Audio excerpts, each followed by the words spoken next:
Oi, gente, tudo bem? Hoje a gente vai continuar nossas aulas sobre os fenômenos geológicos e também a estrutura geológica do Brasil, tá? E aí, no final, a gente fala um pouquinho sobre os recursos minerais existentes aqui e quais são os principais pontos de extração e qual é a atividade que é desenvolvida nesses pontos. Para começar, a gente parou na aula passada no falando de terremotos, de abalos sísmicos, tá? Então, o que a gente tem que ter em mente é que na tectônica de placa, essas placas elas vão estar flutuando sobre a astenosfera, que é essa parte superior do manto. Então, a gente idealiza que ela seja líquida e por conta disso essas placas sempre vão estar flutuando por cima, então elas têm um certo movimento que elas realizam. Por conta desse movimento, essas placas acabam fazendo aqueles três tipos de movimento: convergente, divergente e o transformante. No divergente, as placas elas se afastam, então a gente não tem o choque. Porém, se uma placa está se afastando, ela se afasta aqui, consequentemente nessa outra borda, ela vai se chocar porque ela está indo nessa direção. Então aí, de um lado a gente tem um movimento divergente, do outro a gente vai ter um movimento convergente, porque as duas placas vão se chocar.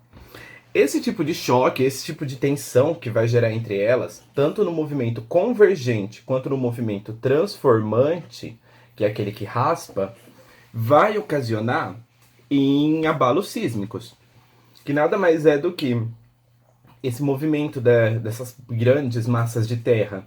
Eles vão gerando atrito, atrito, vai acumulando energia, e quando ela se move, essa energia ela tem que ser liberada de algum ponto.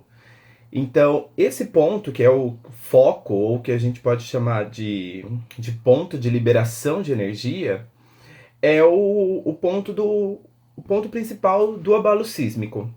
Ele vai gerar todas essas ondas de terremoto, e essas ondas elas vão se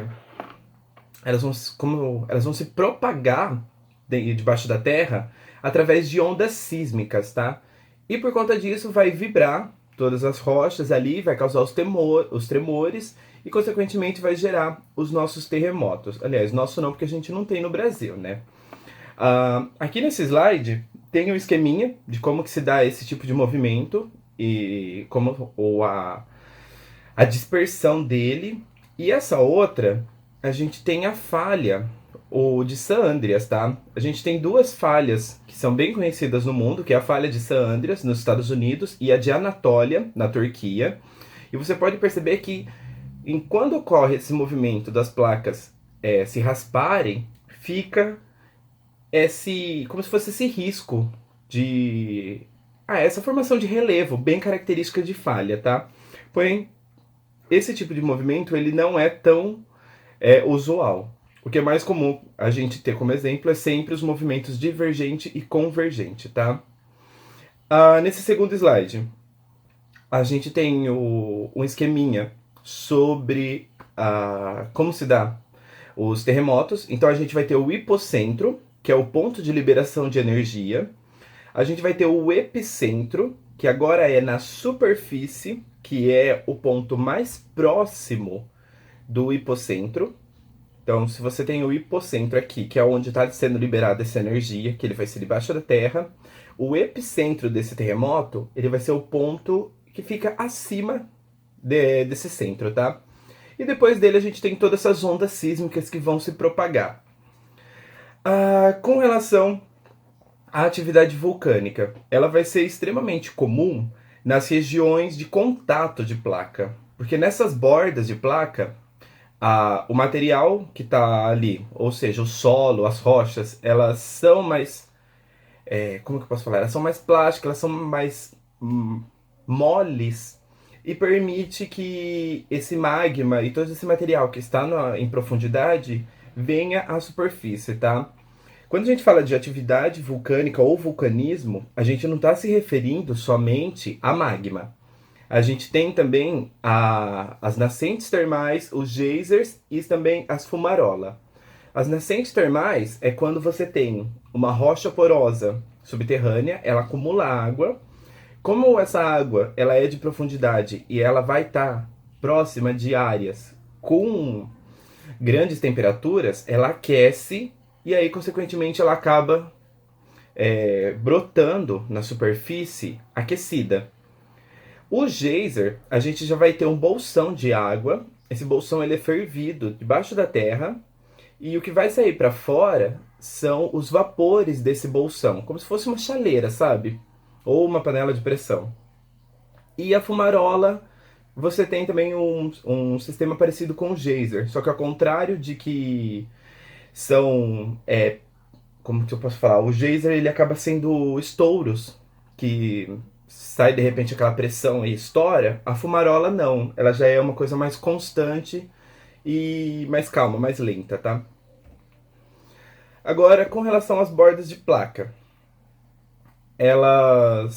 quando a gente tem as dorsais mesoceânicas, você vai ter toda a expansão do assoalho marítimo, a formação de novas placas aqui, por conta de que o magma ele vai saindo das ionosferas, vem para a superfície, solidifica, e consequentemente o próximo magma que vai vir vai acabar empurrando esse, abrindo espaço, tá?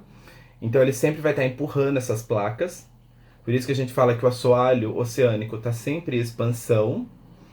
E também a principal área do mundo onde rola vulcanismo e abalo sísmico é uma região que a gente chama de Círculo de Fogo, que ela fica ali no Oceano Pacífico e ela vai pegar tanto aqui as Américas, quanto a Ásia e a Austrália, tá? Aqui a gente tem um esquema da onde que está a principal região de abalos sísmicos do mundo. Isso é o que a gente chama de Círculo de Fogo. Além do Círculo de Fogo, abalo sísmico também acontece ao redor do mundo, tá? Se vocês estiverem pensando agora, a gente tem também terremotos, por exemplo, na Itália e não está presente no Círculo de Fogo. Então, nesse segundo mapa, a gente mostra onde fica a maior parte da atividade sísmica.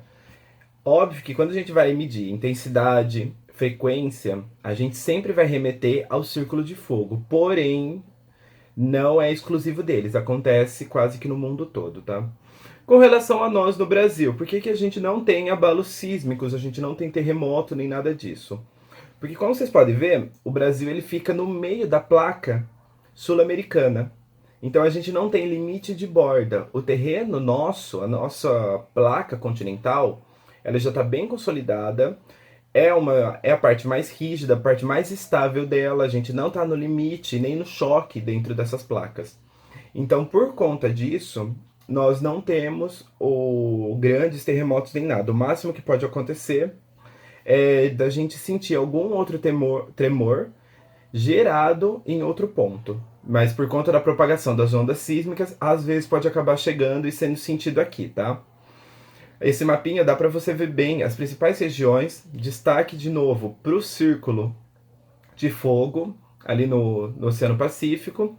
E depois vocês podem perceber que ele pega ali toda a parte do Mar Mediterrâneo, aí englobando a Itália. Ele sobe mais ao norte da Europa, pega ali também a Ásia, passa pela China, que é um dos grandes locais que acontecem as tragédias, infelizmente. E falando em tragédia, a gente sempre tem que levar em consideração não só o aspecto físico dos terremotos, mas também os sociais. Hoje, quando a gente fala de tecnologia, já possui alguns métodos, é até legal depois você pesquisar, que eles constroem prédios gigantescos e na ponta desses prédios, no último andar, é construída uma espécie de pêndulo, fora toda a estrutura metálica e de concreto que eles utilizam. Então, são prédios que eles balançam, eles chegam a envergar, porém eles não caem, por conta de toda essa tecnologia envolvida. Porém, já dá para imaginar aonde estão esses prédios, Estados Unidos e Japão, principalmente no Japão, tá?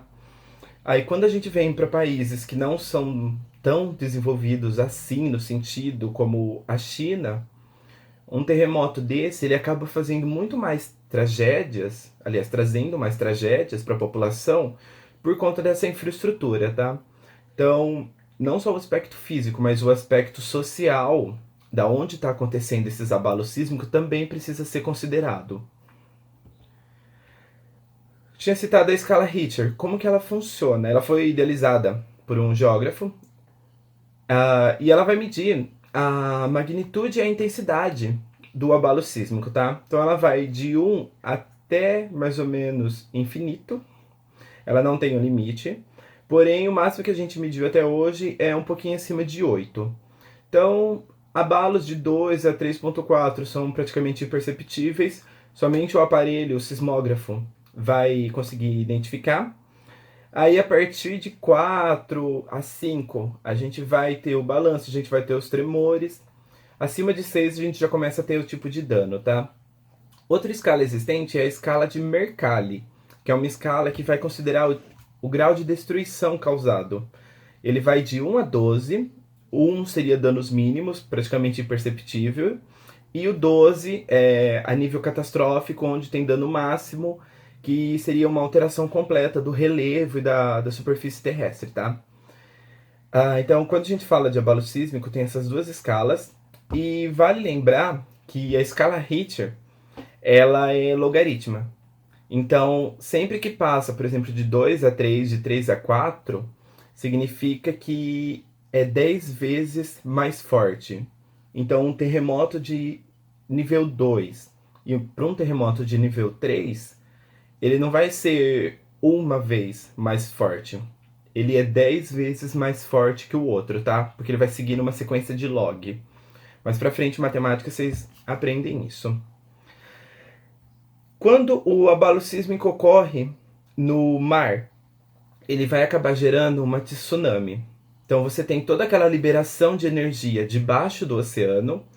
Essas ondas, elas vão se propagar debaixo da terra e depois elas vão passar para a água e consequentemente toda aquela coluna de água que estava acima, ela vai ser deslocada, ela vai ser como se fosse empurrada por essas ondas. Essa coluna, ela vai vindo em direção ao litoral e conforme ela vai chegando próximo do litoral, ela vai perdendo velocidade. Porém, como você já deve imaginar que é o fundo do oceano, aqui a gente vai ter o litoral, vai ficando raso. Então essa coluna de água que vem, ela vai perdendo velocidade, porém ela vai ganhando altura, porque ela começa a subir praticamente esse litoral. Então por isso que se formam essas ondas de quase 40 metros de altura, tá? Porque ela, conforme ela vem, ela vai subindo esse terreno, que vai se tornando mais raso, e perde um pouco de velocidade. Ah, tem problemas sociais gigantescos com esses tsunamis, porque além de você ter essa onda, essa grande massa de água que acaba entrando para o continente, depois ela retorna. Então, tudo que ela destrói no início, depois ela carrega para o mar, e isso dificulta muito, principalmente no para você localizar corpos, pessoas e tudo mais. E por ser uma massa gigantesca de água, também não tem como você, de certo modo, evitar. A única saída, pelo menos até hoje, que é encontrada é você evacuar a área o mais rápido possível, ou se destinar a lugares altos. Agora, com relação à estrutura geológica da Terra. A nossa Terra, ou pelo menos a nossa litosfera, que é a parte mais externa, ela é composta de 3 tipos de estruturas. Os escudos cristalinos, ou os maciços, os dobramentos modernos e as bacias sedimentares, tá? Esses 3 tipos de estrutura, elas vão ser formadas em eras diferentes e elas também vai ter, além de idades diferentes, uma composição um pouco diferente de cada uma, tá? Aqui a gente tem um mapa onde você consegue identificar os crótons, que são os nossos escudos cristalinos, as nossas bacias sedimentares e os nossos dobramentos modernos. Os dobramentos modernos são esses em marrom mais escuro, que são as nossas cadeias de montanhas, as mais novas. Os crátons são os mais marronzinhos e os mais claros são as bacias sedimentares, tá? Com relação aos dobramentos modernos. Bom, eles são os trechos mais recentes, são as grandes cadeias de montanhas, as mais altas existentes no mundo, e eles sempre vão ficar próximos de zonas de convergência. Por que eles ficam próximos de zonas de convergência? Porque esses dobramentos eles são causados quando tem um choque de duas placas, e aí, consequentemente, essa superfície ela amassa. E se ela amassa, ela não vai ficar comprimida num lugar. Ela vai amassar e aí ela sobe. Por isso que forma essas cadeias de montanhas gigantescas, tá? Esse tipo de processo, ele vai ser denominado orogênese. Isso a gente tem que guardar, porque quando a gente fala de orogênese, a gente vai estar falando de dobramento moderno. E também a gente precisa se atentar a outro fenômeno chamado de isostasia. O que vai acontecer na isostasia? A isostasia, ou equilíbrio isostético, ele é uma capacidade da superfície de voltar sempre para o seu equilíbrio isostático, ou seja, para o seu equilíbrio de flutuação.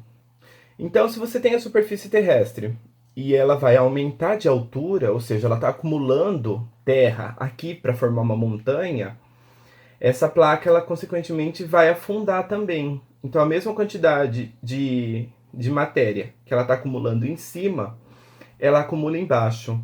Sempre que eu dou o exemplo de placas se colidindo, eu falo que, imagina que são duas folhas, e aí quando ela se choca, ela acaba formando a montanha para cima. Porém, a gente tem que lembrar que essas placas elas têm quilômetros de espessura. Então, quando duas placas se chocam, elas não vão amassar e só projetar a superfície para cima. E fazer isso aqui.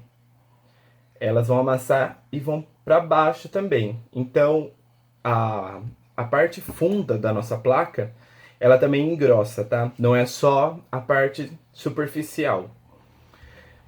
E caso ocorra da gente perder superfície por cima dessa placa, ela também vai entrar no seu equilíbrio isostático. Então, no segundo exemplo aqui, a gente tem uma superfície, forma uma geleira por cima dela, consequentemente, essa placa, por conta do peso do gelo, ela afunda. Se depois de um tempo essa geleira desaparecer, derrete, a água escoa, essa placa ela não vai ficar afundada. Como ela perde o peso, ela volta para o seu equilíbrio, tá? Então, isso daqui é um fenômeno de isostalsia.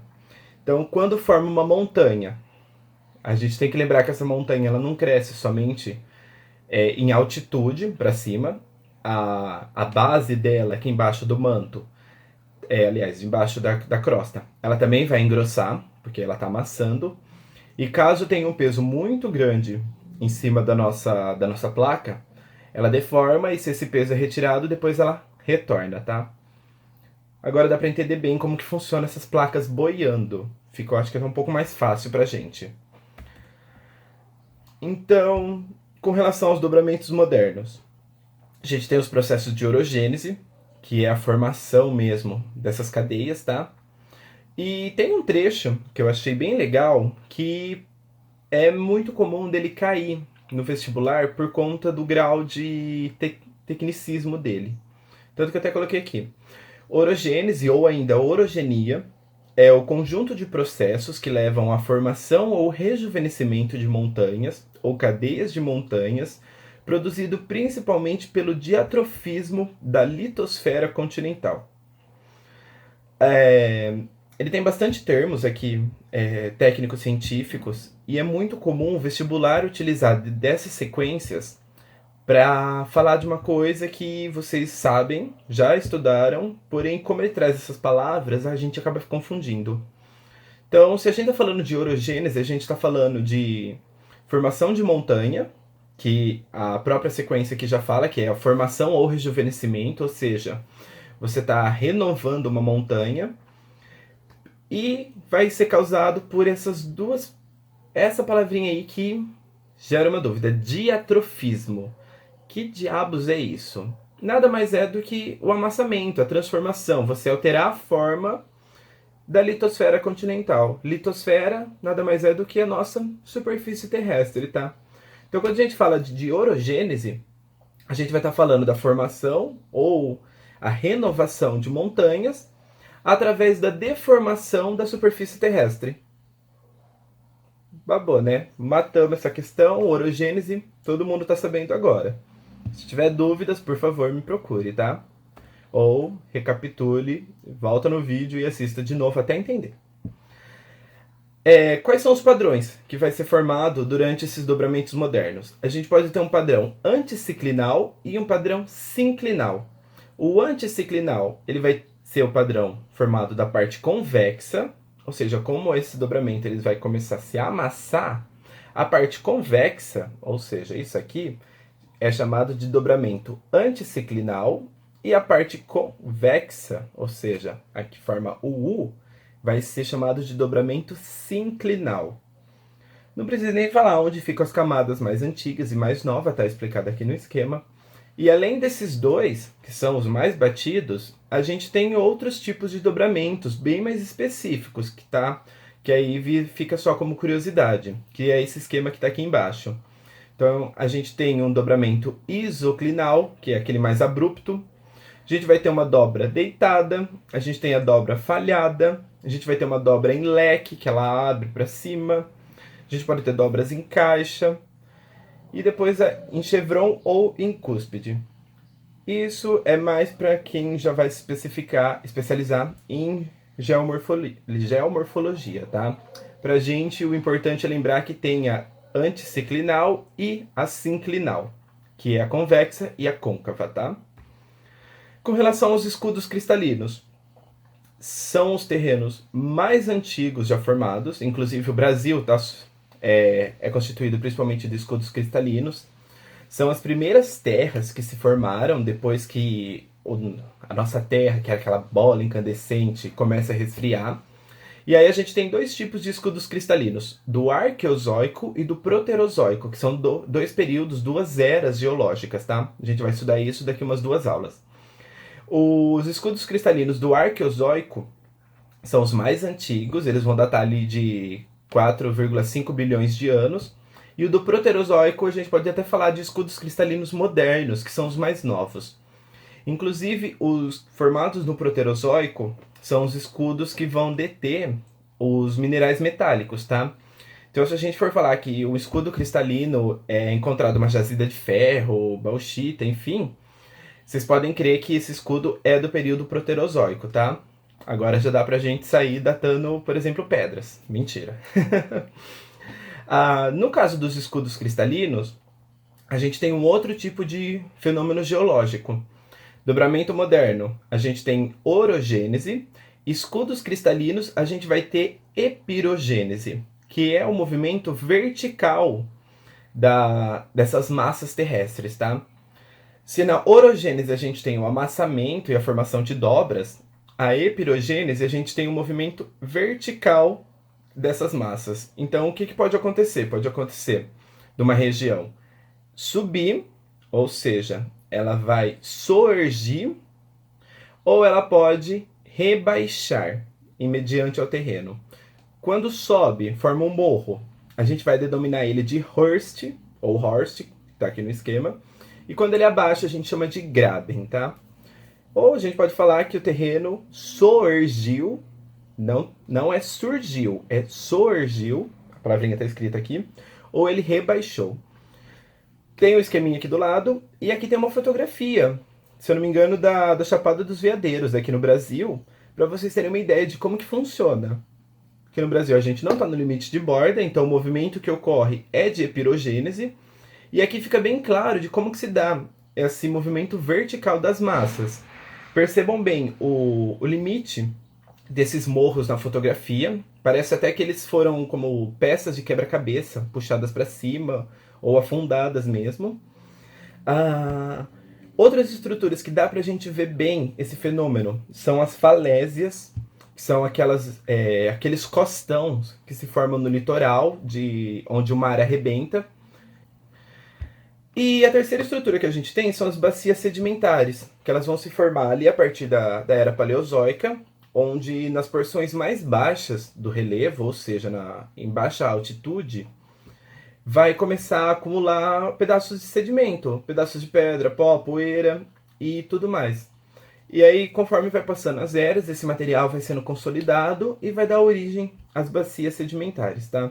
Não preciso nem falar que elas seguem um princípio de horizontabilidade, ou seja, elas sempre vão se depositar na horizontal, e a camada mais profunda da bacia é sempre a camada mais velha. Então, conforme você vai avançando as eras, a mais nova é sempre a superficial.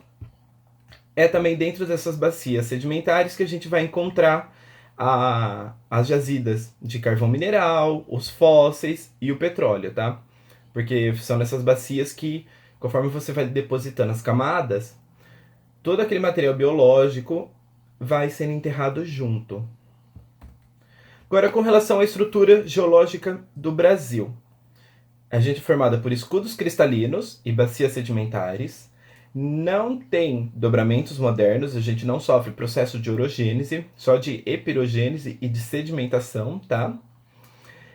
E também a porção meridional, que seria ali da bacia do Paraná para baixo, a gente vai ser constituído principalmente por rocha vulcânica, que vai dar origem a que a gente chama de terra roxa, tá? Que é o basalto e tudo mais. Já comentamos disso em outros vídeos. Aqui no esquema é bem legal você ver onde ficam os nossos escudos, de que origem eles são. Vocês podem ver que a maior parte dos nossos escudos, eles são arqueanos, ou seja, eles são aqueles escudos mais antigos e que possuem poucas jazidas minerais. Onde que vai estar a maior parte concentrada dos escudos cristalinos do Proterozoico? Ali próximo da região de Minas, tá? Por isso até que justifica um pouco o desenvolvimento de Minas Gerais na atividade de extrativismo de minérios. Agora, com relação à atividade mineradora, a gente tem bastante. O Brasil, aliás, ele é um país de ampla extensão. A gente tem muitas jazidas minerais, tá? E além dos minérios, a gente também explora o carvão mineral e o petróleo, além do calcário, que é utilizado na nossa indústria para fazer o cal, que basicamente vai originar o cimento. As nossas principais jazidas em Pará e Minas Gerais vai ser de ferro, manganês e bauxita. No Rio Grande do Norte a gente tem a produção de sal. No Rio de Janeiro, Espírito Santo, Rio Grande do Norte e Bahia, a gente tem a exploração de petróleo. Na região sul, aí já entra Paraná, Santa Catarina e Rio Grande do Sul, entra a exploração de carvão mineral. E em alguns estados do Amazonas tem a extração de ouro, tá? Essas são as principais jazidas, as principais atividades decorridas. Porém, por exemplo, aqui em Pederneiras mesmo, a gente tem uma indústria que faz a exploração de uma mina, de uma jazida de minério, só que é uma escala pequena. Essas jazidas que a gente está falando, elas são a níveis nacionais, tá? Então é uma exploração muito grande. Com relação à atividade mineradora de Minas Gerais, o centro dessa atividade ele vai ficar ali no quadrilátero ferrífero, que aí pega algumas cidades, por exemplo, de Congonhas, Ouro Preto e o seu entorno. Essa região ela começou a ser desenvolvida desde o século XVIII, tá? Então ali por volta de 1970 e bolinha até hoje, sempre foi desenvolvida atividades. Antigamente começou com a extração de minérios extremamente valiosos como ouro e diamante. Hoje essas jazidas já foram praticamente todas exauridas, elas já se esgotaram, porém a gente mantém a extração de ferro e manganês. Para vocês terem ideia, até 2011, Minas Gerais tinha quase 80% de todas as reservas minerais do país, tá? Acho que é isso. E depois, no sul do estado, é extraído bauxita, que é mais uma informação complementar. Que aí a gente já sai um pouquinho do quadrilátero ferrífero. Com relação ao Pará, a gente tem um projeto gigantesco acontecendo lá, que também é para a produção de minérios, que chama o Projeto Grande Carajás, que é para a exploração de ferro, manganês, cobre e níquel. E ele vai utilizar de toda essa matéria para exportação, principalmente para os Estados Unidos, Japão, União Europeia e China. A gente tem um sério problema no Carajás por conta de que, para acontecer essa exploração, é preciso um grande desmatamento dessa área, porque essas minas elas estão todas cobertas por vegetação nativa. A infraestrutura do lugar não é tão desenvolvida assim, e o pouco que foi, aliás, não um pouco, mas o bastante que foi desenvolvido já causou sérios problemas ambientais, e inclusive eles tiveram que produzir uma indústria, uma hidrelétrica, que, se eu não me engano é a hidrelétrica de. Nossa, deixa eu confirmar aqui. É a hidrelétrica de Tucuruí, no rio Tocantins. E essa hidrelétrica, ao contrário do que a gente fala que é uma energia limpa, na verdade ela não é tão limpa. Você tem toda uma questão de realocação, principalmente da população ribeirinha, você tem o represamento do rio. Quem fica para baixo da hidrelétrica acaba sofrendo, porque se você está represando o rio todo lá em cima, ele não vai correr de forma normal, ele diminui o volume aqui embaixo, diminui a quantidade de peixes. Enfim, teve uma série de consequências, principalmente para essa população. Uma grande área alagada, então você tem mais aí um desmatamento indireto. Então, esse grande polo que está sendo feito no Carajás, ele é para exploração, porém ele não é feito de uma forma sustentável, tá? E aí fica também a questão da grande dificuldade de você focar no desenvolvimento, mas ao mesmo tempo conciliar isso com a proteção ao meio ambiente.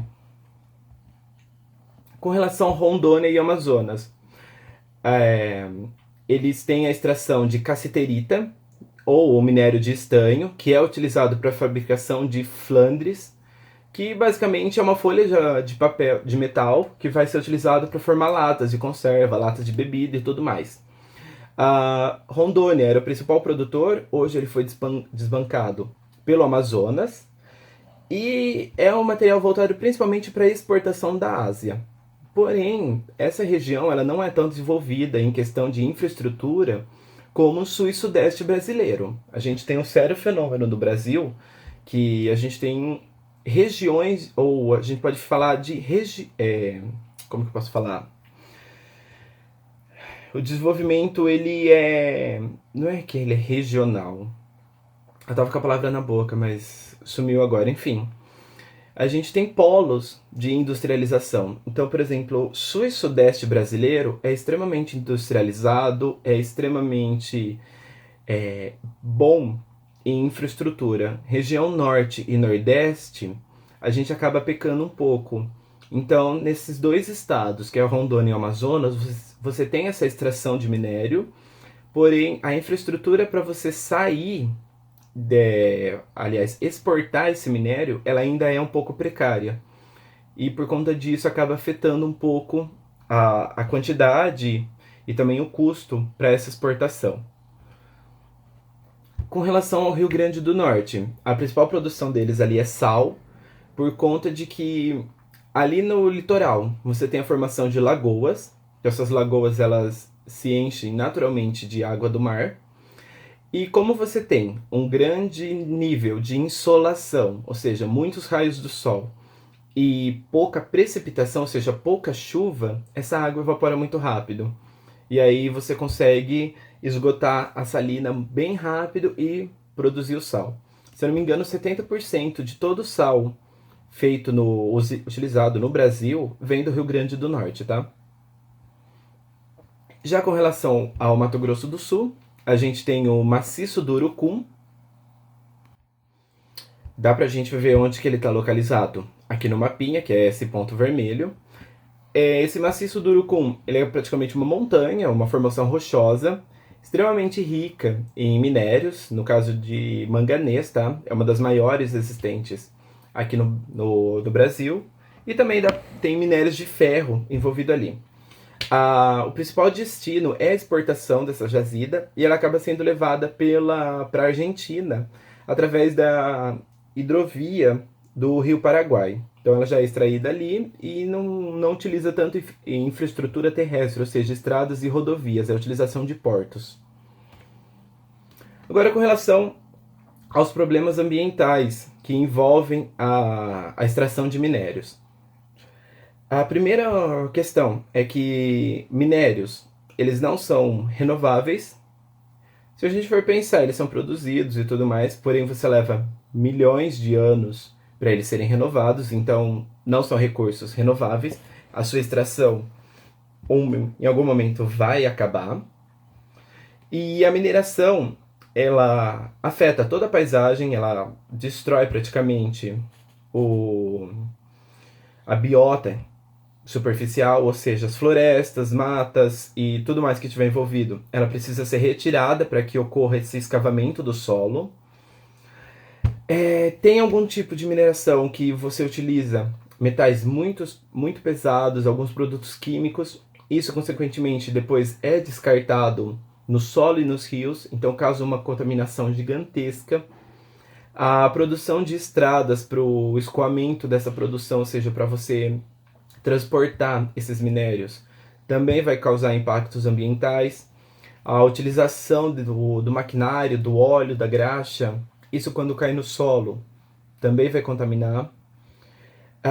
Esses rejeitos, que é basicamente o material que você tira da extração e praticamente aquele barro, aquela lama, que a gente já teve um caso ano passado, aliás, dois nesses últimos anos, eles vão sendo acumulados em barragens, pode vir dessa barragem acabar sendo estourada, ou aliás, dela estourar, ou esses rejeitos vazarem para algum rio, e aí você tem toda aquela contaminação da área, mortes, pode ter assoreamento dos rios, que é quando o rio fica raso e aí ele praticamente apodrece. As minas esgotadas, elas são abandonadas por essa companhia, elas não passam por um processo de revitalização ou reconstituição da fauna e da flora. Então, basicamente, você abre aquele buraco gigantesco, deixa lá, abandona. Vai ter uma série de consequências, tá? E um problema bem grave, que até é um problema socioambiental, aliás, todos eles são, da extração de ouro, principalmente no Amazonas, que o ouro, para você extrair ele, você precisa utilizar mercúrio, que ele vai separar as pepitas de ouro dos sedimentos, vai formar uma massa só, depois você aquece essa massa e separa o ouro do mercúrio. Qual é o problema? O mercúrio, ele é um metal pesado, ele é extremamente tóxico, ele pode causar cegueira, ele desenvolve na pessoa atraso mental, ele pode levar à morte. E ele é um metal tão tóxico, tão pesado, que quando ele cai na natureza, ele não é degradado conforme ele avança nos níveis. Então, no caso da extração, você tem os extrativistas retirando o ouro, trabalhando com mercúrio, sem a mínima proteção, como dá para ver nessas fotos. Depois que eles derretem esse ouro com o mercúrio, esse mercúrio ele é descartado na natureza, então ele vai para o rio, vai para solos, e os animais que têm contato com isso acabam sendo contaminados. Então, por exemplo, se você tem um peixe pequenininho que tem um contato e é infectado com mercúrio, quando um peixe maior come esse outro peixe, ele também vai ser contaminado por mercúrio. Se algum outro animal ou um ser humano comer esse peixe maior, ele também vai ser contaminado por mercúrio, tá? Então ele é um metal tão pesado e tão tóxico que ele não vai sendo degradado conforme ele vai passando nos seres vivos. Ele só vai sendo acumulado, tá? Então isso, por exemplo, quando chega num ser humano que come um peixe contaminado, é uma quantidade altíssima desse metal e as consequências são extremamente graves. Aqui tem um texto que eu não vou entrar tanto em detalhes, senão o vídeo fica bem longo, mas eu gostaria que vocês dessem uma olhada, dessem uma lida, que chama Terras Raras. Não só esse texto, mas tem bastante na internet, que ele vai tratar da extração dos novos tipos de minerais que estão ocorrendo, principalmente na China e aqui no Brasil. No começo do ano, aliás, no ano passado, não teve uma certa polêmica, mas acabou sendo um pouco satirizado de tanto que foi falado do nióbio, que era o minério do futuro e tudo mais.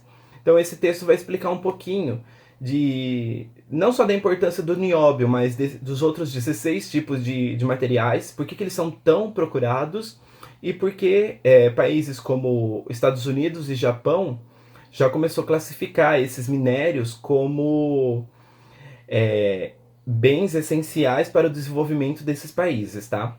Que seria tipo recurso que sem eles não dá para continuar existindo. Fica a dica, tá? A aula que vem, a gente resolve alguns exercícios a respeito desse tema. Espero que tenham gostado da aula e qualquer coisa estou à disposição, tá? Tchau, tchau, gente!